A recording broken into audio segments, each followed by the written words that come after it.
Welcome to Reformed and Real, where we take a journey with our people fresh out of prison and how the community around them really feels.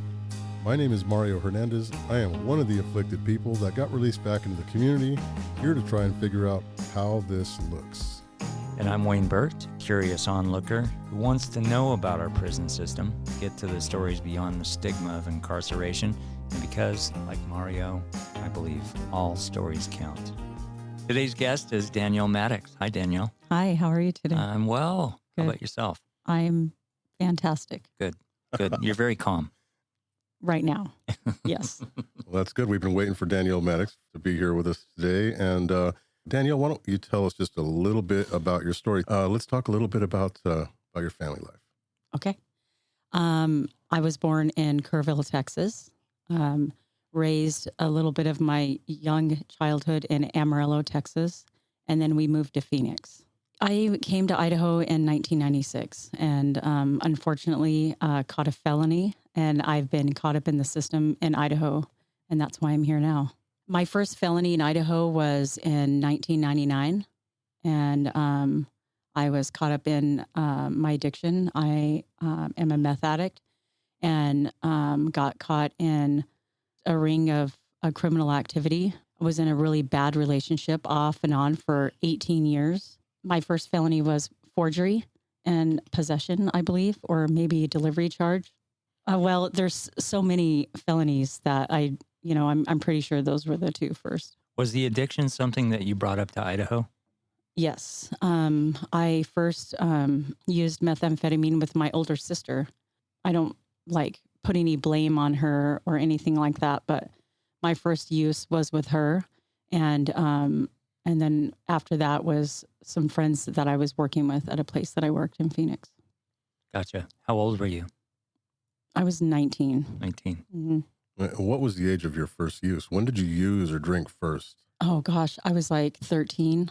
So I was a teenage mom. I got married and had a baby at 16. We were a very large and dysfunctional family. I come from a family of 12 children, and I'm number 9. And our father was the abuser in our household, and he left. I have no memory of my father being in our home. And for years following, we were raised in a very religious home, which caused me to be a little bit rebellious at a certain age. And so that's when my experimenting with alcohol and marijuana and, acid and all those things started. Was it just your mom at the point? Yeah, and our older siblings. So I'm number 9. So the older ones helped take care of us. And for a number of years, we lived with my older brother, who I consider like my father figure. The last 5 of us are all girls. So I really just grew up with my sisters and my older siblings being somewhere else. We were pretty wild. Mm. Mm-hmm. Yeah, that's a lot of kids to control. Yes. Yeah. Through just the scripture. Yeah. And then I got pregnant and then got married shortly after that. So that's why I say I got saved from the household. I was thinking that I want to ask you a question. I'm going to start right here where we're at right now, and then I'm going to go back a little. What are you doing right now? And how long have you been sober? Actually, I have the exact days, and I want to show off because this is the longest I've ever been sober in my entire life, and I'm 50 and a half right now. 50, does that mean 55? I'm almost 51, but I've been sober 1,775 days, which equals 4 years, 10 months, and 10 days. And that's a miracle for somebody like me. Yeah, that's significant. Yeah. Carrying an addiction into your at least mid-40s.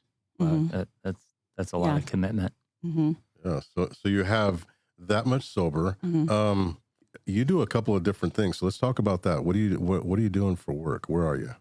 So currently, right now, I work at the Griddle in Meridian. I'm a server, and great place to work. I love the family that owns the place, and I have a great team there. The other half of the week, this job fills my cup. I work for you, Mario, at Learning How to Live. I wear a notice that she didn't say this one doesn't pay her bills. Yeah, the filling the cup is metaphorical. Not filling the cup with money. Well, literally that Learning how to live is part of my recovery. It's the biggest part of my recovery because I wear many hats here. My job title is project manager, but I mean, everything. But I also am a peer-to-peer support for females coming out of incarceration or that are still incarcerated. And I have mentees that I work with one-on-one. In any way that they need. If I can't help them, I find somebody who can. Oh, that's great.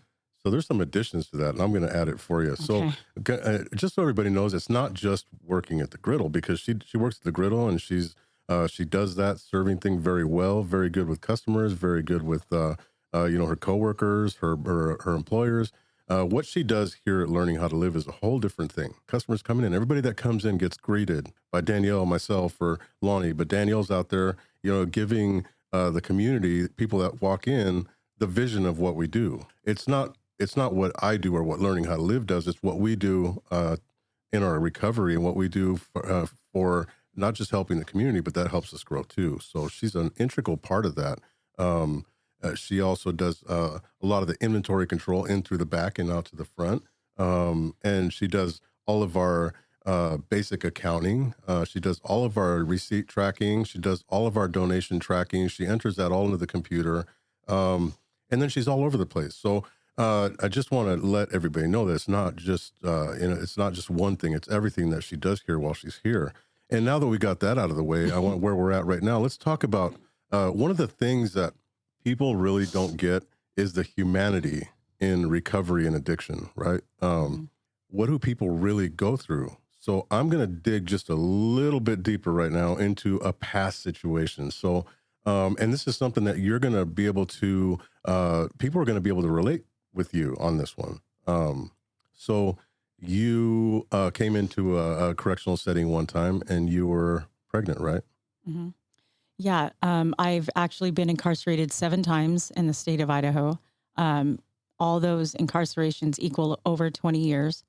It was my 5th incarceration. I had a pretty bad relapse, and I was sitting in Ada County Jail, and I wasn't feeling well. And so I went to medical, and they said, "Oh, you're pregnant." And I was like, "No, I don't feel good." And they were like, "Yeah, this is why." And I just could not believe that this was also going to be a part of my story. And so I didn't know what kind of time I was going to get. Again, I'm part of the recidivism rate in Idaho. So every time I've gotten released from incarceration, I never intended that I would ever go back to prison. I always in my heart wanted to be better and do better and be a good mom to my other.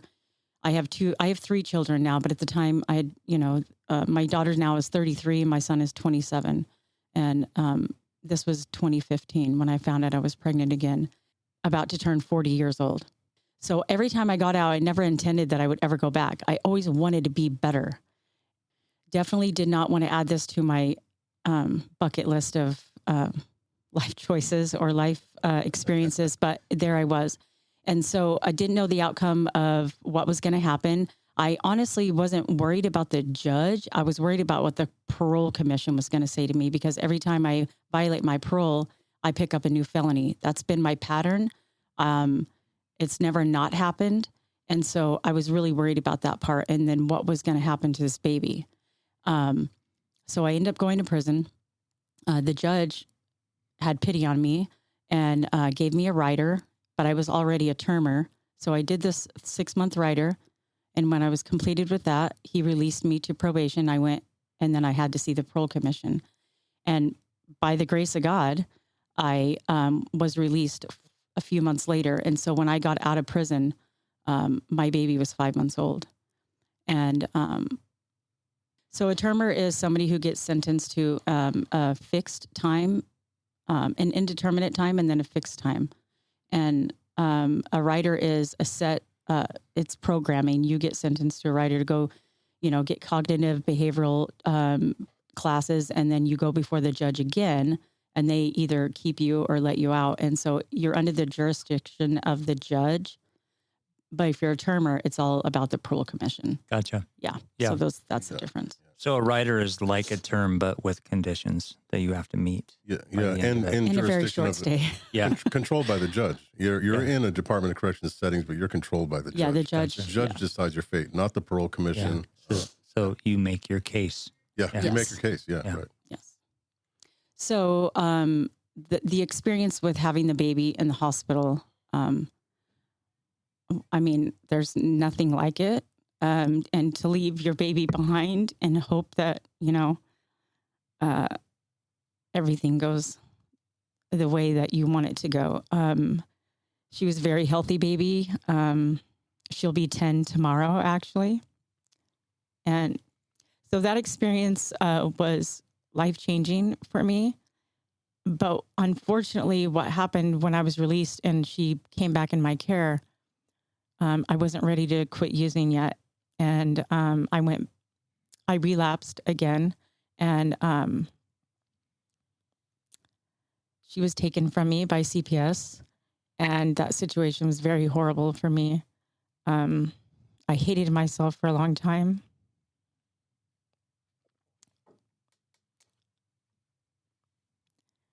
And I was really bitter at just everyone. But it was my own doing that it happened.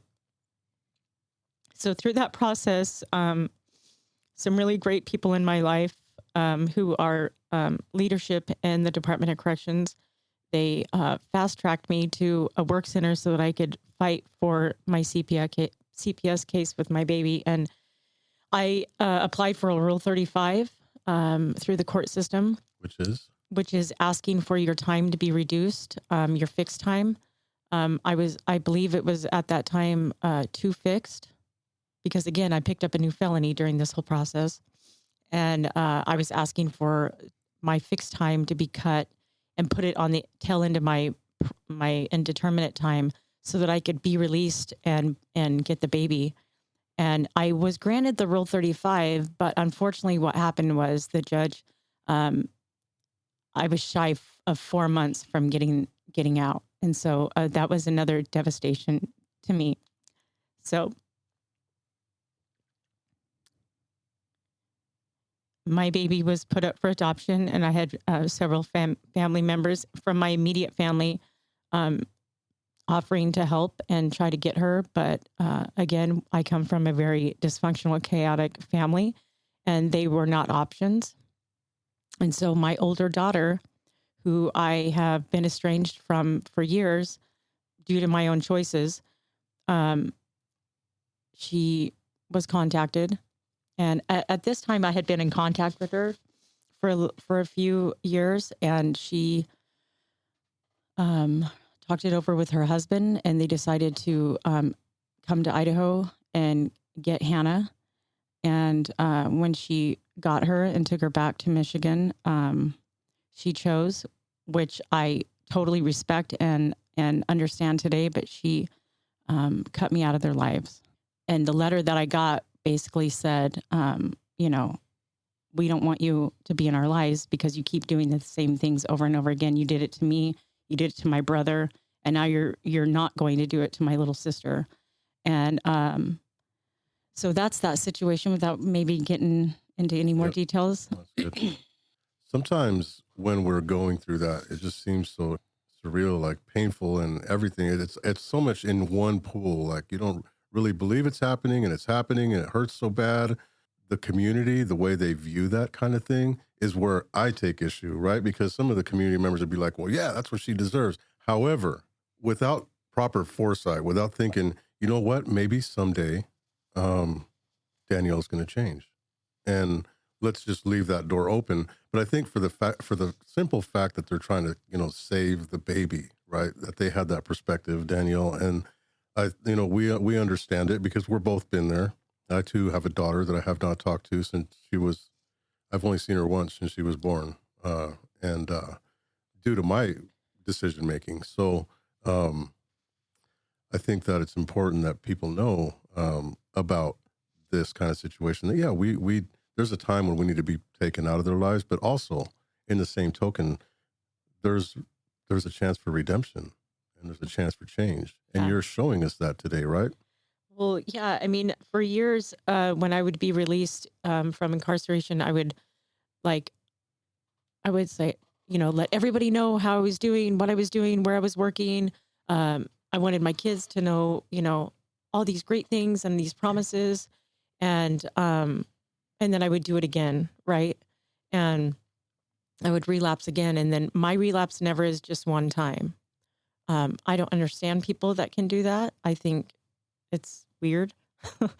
um, mine takes me to another level because I use to get to numb the trauma that I have not dealt with, that I hadn't dealt with my whole life. And so, um, today, what I'm doing today, I'm just doing whatever I do. I'm just doing the next thing that's right in front of me. I get overwhelmed if I think about like next month or even next week. I know that today I'm doing this podcast and then tomorrow I have to go to the griddle, right? And even though have a pretty good life today and I'm pretty stable in some areas, I still get overwhelmed with thinking about all the things I haven't done for myself, and I'm 50 years old. And, I can get on a trip. And so I just focus on what's right in front of me. If you're just tuning in, this is the program Reformed and Real. I'm Wayne Burt with my co-host Mario Hernandez. Hi, everybody. Hi. And we're going to take a quick one. We'll be right back. So that's the cognitive reshaping. That's what began to get you to avoid that place where you get overwhelmed about everything you've done, all the cumulative effect of all your choices. You're just going more from moment to moment.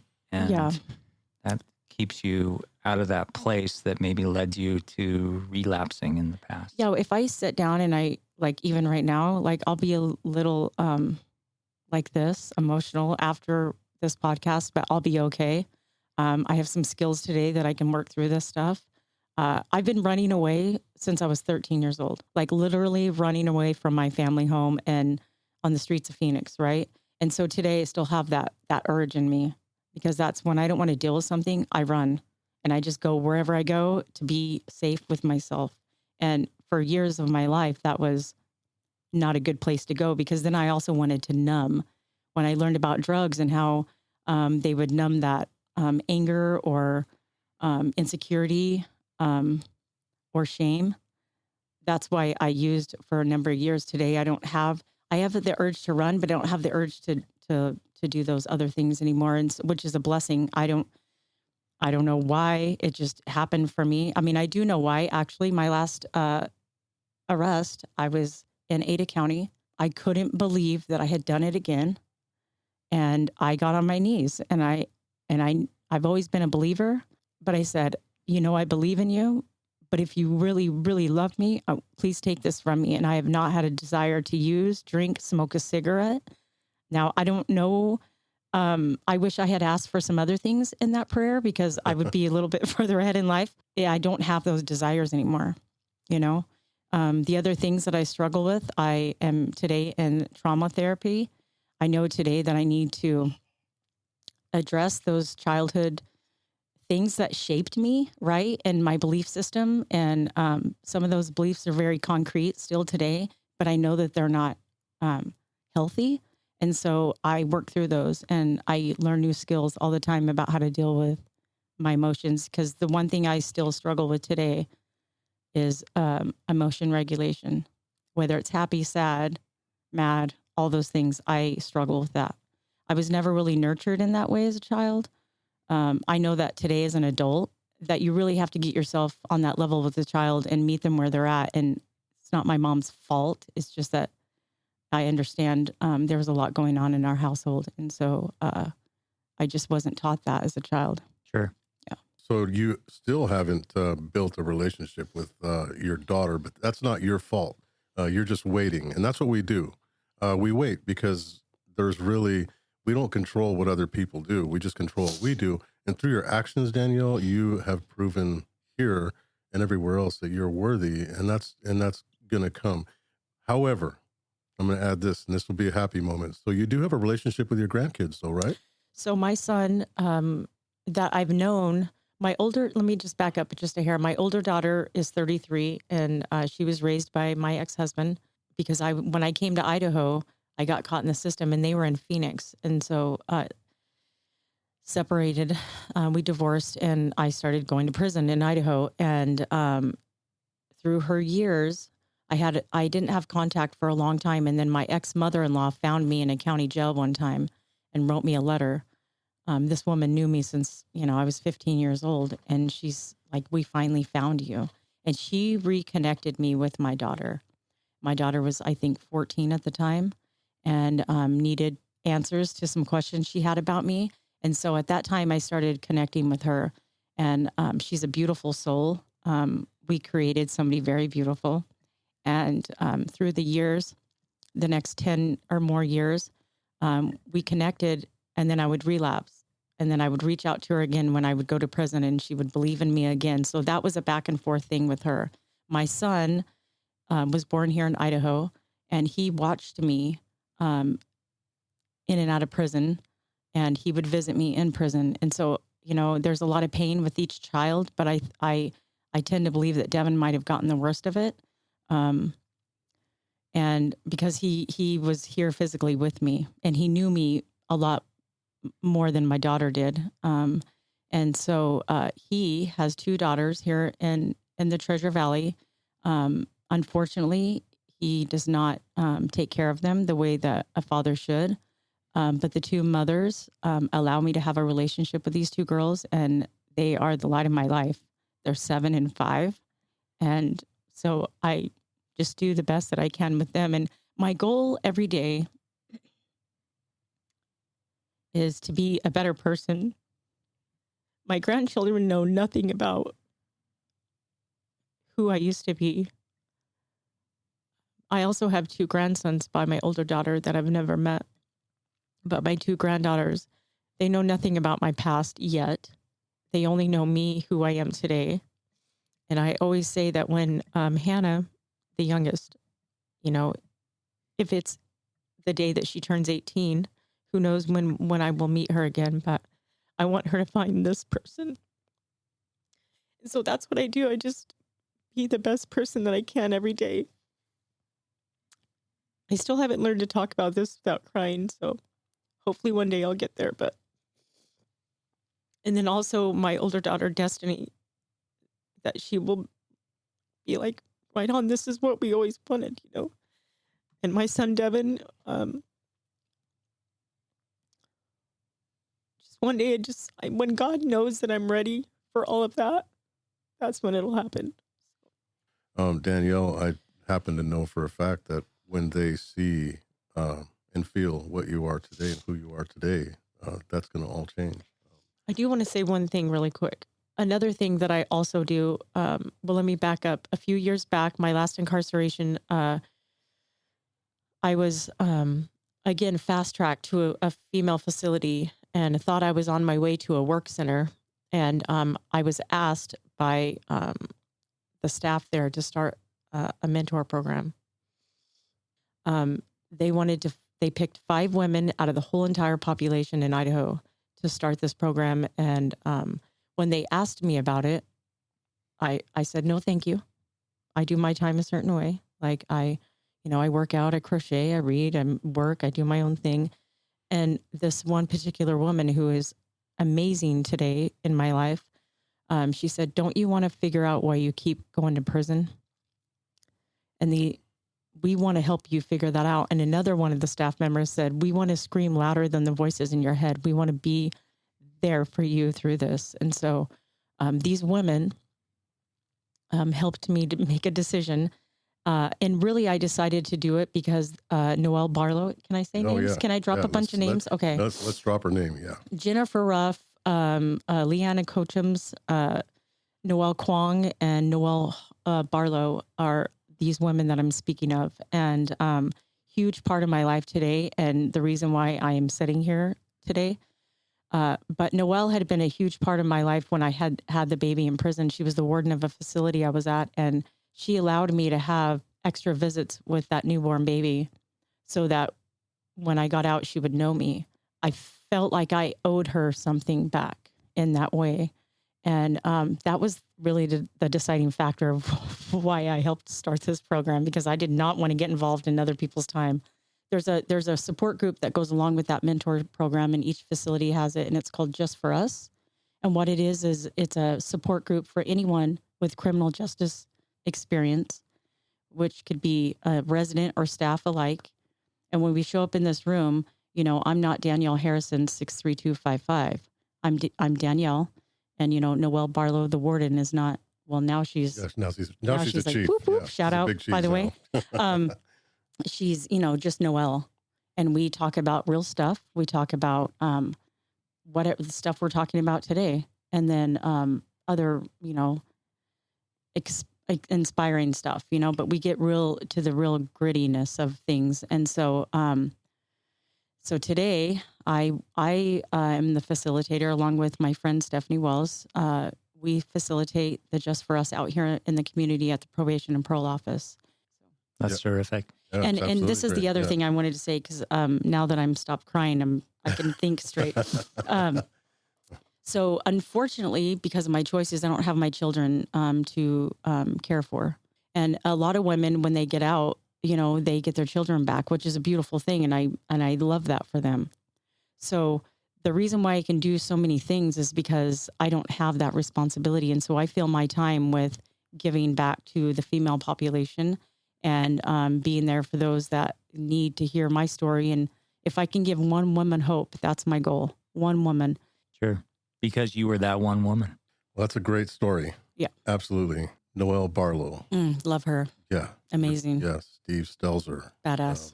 Bree Derrick. Mm-hmm. Chad Page. Liz Neville. Gretchen Woodland. Amanda Gentry. Yeah. We're talking about right now, the Department of Corrections is doing that thing. Mm-hmm. They are doing the thing that nobody else is thinking about. They're thinking about, how do people get better? How do I make Danielle's life easier and better? And how can I support Danielle and Mario and everybody else that's on parole? How can we support them to make this a better place? To help recidivism, the rate go down, not just by putting people in jail, but by figuring out what we can do to make them better. So what a great thing, right? I think that the community needs to know. People need to know that they just look at the crime and they put people in prison. Doesn't matter their age, their sex, their past, how they grew up. The Parole Commission decides who gets out and when. Department of Corrections takes care. Nowadays, their vision is care. How do we care for this person to make sure that they grow and get better? Is that not right? Yes. And I'm a product of that today. And, when they listen to this, if we forgot your name, you know who you are, because I tell you that you made a difference in my life. And thank you for helping change my life. And what they did was they see the good in us, and they've pushed me to be better. Dana Drake. Love Dana Drake. They saw something in me that I didn't see in myself. And again, their voices were louder than the voices in my head that were telling me I couldn't, or I shouldn't, or I'll never. They helped me get through those times. And I still have those times today, but they're shorter times, and they're fewer times. One more message to everybody. Let's just continue to give that person a chance.